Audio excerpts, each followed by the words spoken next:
اعوذ باللہ من الشیطان الرجیم بسم اللہ الرحمن الرحیم الحمد للہ رب العالمین وصلی اللہ علی محمد وآلہ اجمعین اما بعد عن الرسول صلی اللہ علیہ وآلہ المہدی من عطرت من ولد فاطمہ ولادت باسعادت امام زمانہ عجل اللہ تعالی فرجہ الشریف کی مناسبت سے ہدیہ تبریک پیش کرتا ہوں، اور اسی حوالے سے ایک بحث جو آج کل پاکستان ہندوستان میں زیادہ چلتی ہے، اگرچہ وہ کوئی علمی بحث نہیں ہے کہ جس کے اوپر عرق ریزی کی جائے، لیکن ایک بحث بہرحال معاشرے میں رائج ہے، وہ ائمہ علیہم الصلاۃ والسلام کی ولادت پہ جو لفظ ظہور استعمال کیا جاتا ہے۔ بہت تاکید کے ساتھ امام علیہ السلام، ائمہ علیہ السلام کی ولادت پہ ظہور کا لفظ استعمال کرتے ہیں۔ اس میں دو قسم کے لوگ پائے جاتے ہیں میرے خیال میں۔ ایک وہ لوگ ہیں جو ولادت کہنا تھوڑا سا عزت میں کمی کا باعث سمجھتے ہیں، جس کی وجہ سے زیادہ عزت دینے کے لیے لفظ ظہور استعمال کرتے ہیں، لیکن مراد ان کا وہی ولادت ہی ہوتی ہے۔ لذا آپ دیکھتے ہیں جناب زینب سلام اللہ علیہ، جناب ابو الفضل العباس علیہ السلام، جناب قاسم، جناب علی اصغر اور دیگر بنی ہاشم کی شخصیات کے لیے یہ لفظ ظہور استعمال کرتے ہیں، اور ظہور سے مراد ولادت ہی لیتے ہیں۔ لیکن کچھ لوگ ایسے ہیں جو ظہور سے مراد ولادت نہیں لیتے ہیں، بلکہ ان کا کہنا یہ ہے کہ ائمہ علیہ السلام پیدا نہیں ہوتے بلکہ ظاہر ہوتے ہیں۔ اس حوالے سے تین لفظ ایسے ہیں جن کے اوپر دقت کرنے کی ضرورت ہے۔ ایک ولادت ہے، ایک ظہور ہے، اور تیسرا لفظ اس حوالے سے نزول ہے۔ انا انزلناہ فی لیلۃ القدر، ہم نے قرآن کو شب قدر میں نازل کیا، اوپر سے ایک چیز کا نازل ہونا۔ ظہور ایک چیز جو مخفی تھی، پوشیدہ تھی، غیب کے پردے میں تھی، اس چیز کا ظاہر ہونے کو ظہور کہا جاتا ہے۔ اور ولادت شکم مادر سے، رحم مادر سے کسی انسان کا پیدا ہونا، اسے ولادت کہا جاتا ہے۔ اسی ولادت کے نتیجے میں والدہ بنتی ہے جو بچے کو جنتی ہے، اسی ولادت کے نتیجے میں ایک والد بنتا ہے، اسی سے ولادت ہوتی ہے۔ میلاد النبی، میلاد ائمہ علیہ السلام اسی لفظ ولادت کے مشتقات میں سے ہیں۔ اگر ہم ائمہ علیہ السلام کی ولادت کو مائنس کریں کہ ائمہ علیہ السلام ولادت ان کی معنی نہیں رکھتی، وہ ظہور کرتے ہیں، تو اس صورت میں ان کا باپ نہیں ہوگا، ان کی ماں بھی نہیں ہوگی، والد بھی نہیں ہوگا، والدہ بھی نہیں ہوگی۔ کیوں؟ والد اور والدہ کا تصور وہاں آتا ہے جہاں ولادت کہلائے ہم۔ جب تک ایک انسان پیدا نہیں ہوتا ہے تب تک ماں باپ کا تصور نہیں آتا ہے، یہ پہلی بات۔ دوسری بات، ہم اب تک اس بات کو ثابت کرنے میں ہمارے علماء سلف نے کوشش کی کہ علی علیہ السلام مولود کعبہ ہیں۔ اہل سنت کے بھی بڑے بڑے اکابرین نے کتابیں لکھی کہ علی تنہا مولود کعبہ ہیں، لیکن آج ہم خود آ کے کہہ رہے ہیں علی کعبے میں پیدا نہیں ہوئے ہیں، ظاہر ہوئے ہیں۔ جناب کلینی رحمۃ اللہ علیہ نے کتاب کافی کا پورا ایک باب موالید الائمہ کے نام سے مختص کیا ہے۔ اس کے اندر ائمہ کی ولادت کے بارے میں جتنی روایات نقل ہوئی ہیں ان کو جمع کیا ہے۔ کلینی سے خمینی تک اب تک کسی نے نہیں کہا ائمہ علیہ السلام کی ولادت نہیں ہوئی ہے، اور یہ اچانک سے ایک چیز ظاہر ہو گئی کہ ائمہ، وہ بھی بر صغیر کے اندر، پاک و ہند کے اندر کہیں پر کوئی ایسی بحث نہیں ہے۔ لذا جو کہا کہ کوئی علمی بحث نہیں ہے، ایک سوء استفادہ کیا جاتا ہے۔ زیارت وارثہ کا یہ جملہ ہے، کنت نورا فی الاصلاب الشامخہ والارحام المطہرہ، امام حسین علیہ السلام سے خطاب کرتے ہوئے میں گواہی دیتا ہوں اس بات کی، آپ صلب شامخ سے آ کے ارحام مطہرات میں آئے ہیں۔ کنت نورا فی الاصلاب الشامخہ، صلب میں تھے، والارحام المطہرہ، پاک رحم میں تھے۔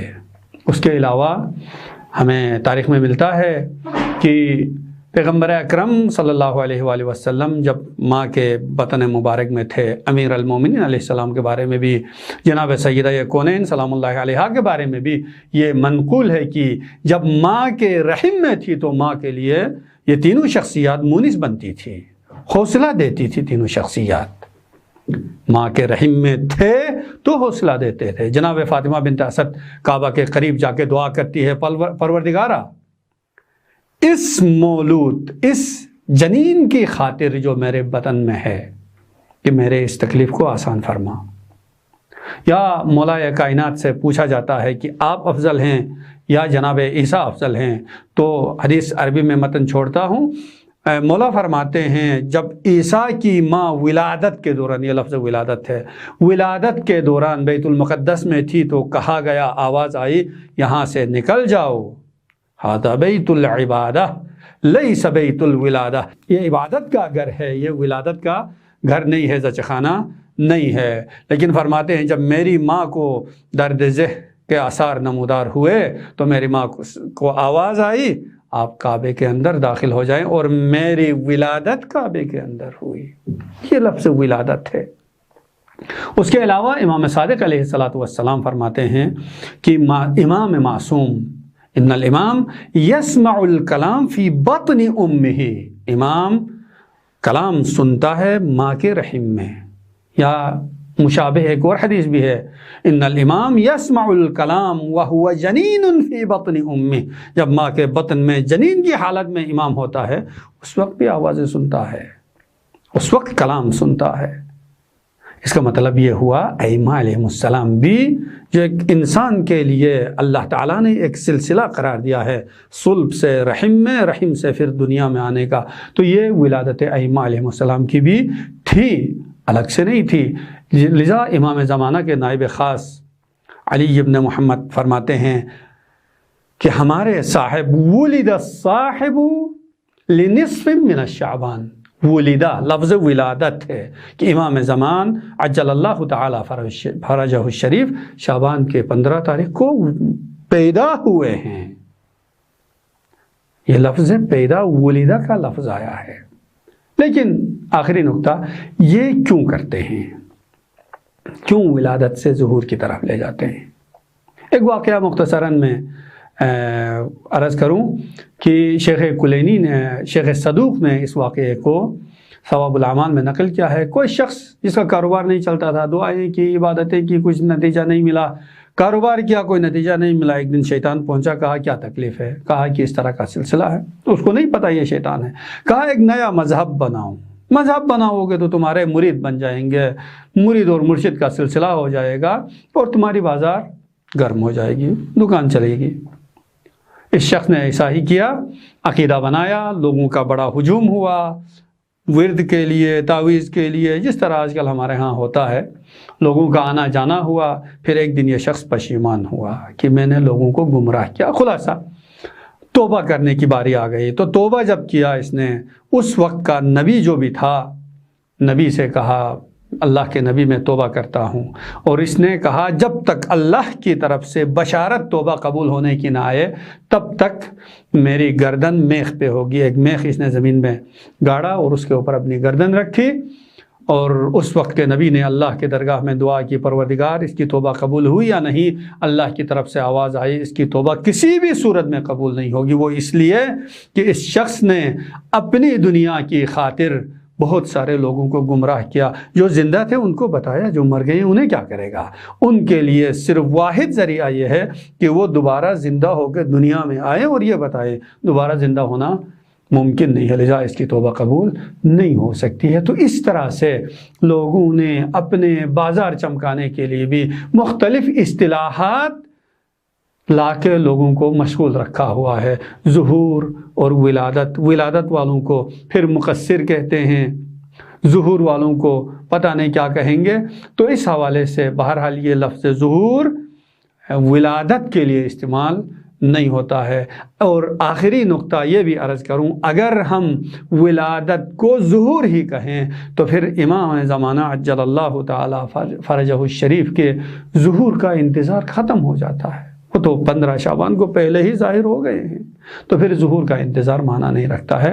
اللہ تعالی ہم سب کو منتظرین امام زمانہ میں سے قرار دے انشاءاللہ۔ والسلام علیکم ورحمۃ اللہ وبرکاتہ۔ اللهم صل على محمد وآل محمد، اللهم صل على محمد وآل محمد۔